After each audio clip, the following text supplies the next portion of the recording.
देखो इसमें दिया है निर्माण कार्य से संबंधित किसी ठेके में एक निश्चित तिथि के बाद कार्य को विलंब से पूरा करने के लिए जुर्माना लगाने का प्रावधान इस प्रकार है कि पहले दिन के लिए 200 रुपए। पहले दिन के लिए कितना है? 200 रुपए। ठीक है, आगे दिया है दूसरे दिन के लिए 250 रुपए। दूसरे दिन के लिए 250 रुपए हो जाएगा। तीसरे दिन के लिए 300 रुपए। तीसरे दिन के लिए 300 हो जाएगा। अर्थात प्रत्येक उत्तरोत्तर दिन का जुर्माना अपने से ठीक पहले दिन के जुर्माने से 50 अधिक है। बोलने का मतलब क्या है कि मतलब जो दूसरे दिन का जुर्माना होगा वो पहले दिन में 50 ऐड करेंगे तो निकल आएगा। वैसे ही तीसरे दिन का जुर्माना दूसरे दिन के जितने भी जुर्माना है उसमें 50 ऐड करेंगे तो तीसरे दिन का निकल आएगा। वैसे ही अगर मुझे चौथे दिन का निकालना है तो इसमें 50 ऐड करना पड़ेगा। पांचवें दिन का निकालना है तो इसमें भी 50 ऐड करना पड़ेगा। ऐसे करते करते कहाँ तक निकालना है? एक ठेकेदार को जुर्माने के रूप में कितनी धनराशि अदा करनी पड़ेगी यदि वह इस कार्य में 30 दिन का विलंब कर देता है। तो टोटल 1 2 3 4 करते करते मुझे 30 तक जाना है। तो कितने रुपए उसको देने पड़ेंगे ये मुझे निकालना है। तो देखो पहले दिन तो वो दे रहा है 200 रुपए, फिर 2 दिन अगर विलंब होता है 250 रुपए देगा, फिर 3 दिन अगर विलंब होता है वो 300 रुपए देगा।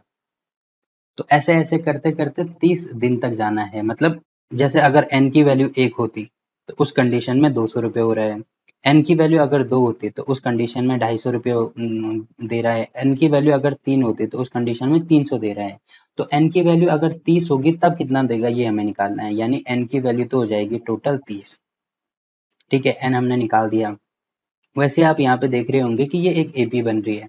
200, 250, 300 मतलब पहला पद तो हो जाएगा इसका 200। तो a बराबर हो जाएगा 200।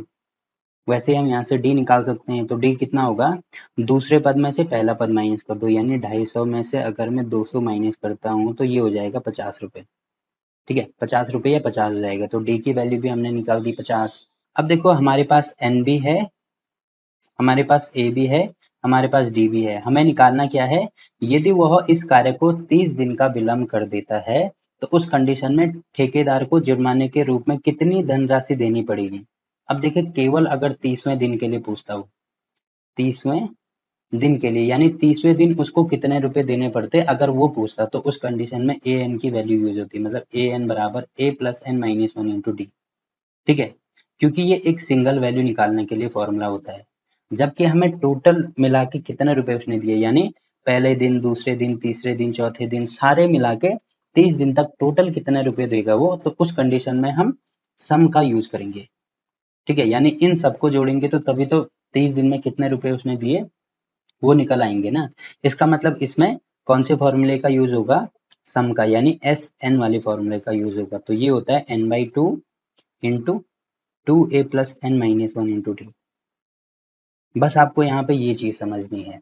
केवल अगर ऐसे पूछा होता कि 30वें दिन उसने कितने रुपए दिए, तो 30वें दिन मतलब केवल एक पर्टिकुलर दिन के लिए पूछ रहा है। और जब भी एक पर्टिकुलर दिन के लिए पूछेगा तो उस कंडीशन में ये वाला यूज होगा। बट अगर टोटल के लिए पूछ रहा है, सारे दिन के लिए पूछ रहा है, तो मिला के अगर हमें निकालने हैं तो ये वाले फॉर्मूले का यूज होगा।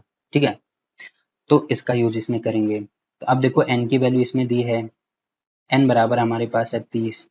तो यहाँ पे हो जाएगा 30/2 इंटू 2 इंटू ए हमारे पास है 200 प्लस n माइनस वन, यानी 30 माइनस 1 इंटू डी कितना है? डी 50 हो गया। ठीक है, अब ये हो जाएगा, इससे ये कैंसिल कर दो तो यहाँ पे हो गया 15 इंटू ये हो गया 400 प्लस ये हो गया 29 इंटू 50। अब ये हो जाएगा 15 गुणा यहाँ पे होगा 400। पहले इसका गुणा कर दो तो 5 9 45 को 5 5 दूनी 10 और 4 14, तो ये हो जाएगा 1450 के बराबर। इसको जोड़ेंगे तो 14 और 4 18, यानी 15 गुणा ये हो जाएगा 1850 के बराबर। अब इसका गुणा करेंगे तो ये हो जाएगा 0, 15 पंजे 75 को 5 हासिल होगी 7, 15 अठे 120 और 7 27 और हासिल होगी 12, तो 15 कम 15 और 12 कितना होगा? 5 और 2 7, तो मतलब 27। तो ये कितना हो रहा है? 27,750 हमारा आंसर होगा। ठीक।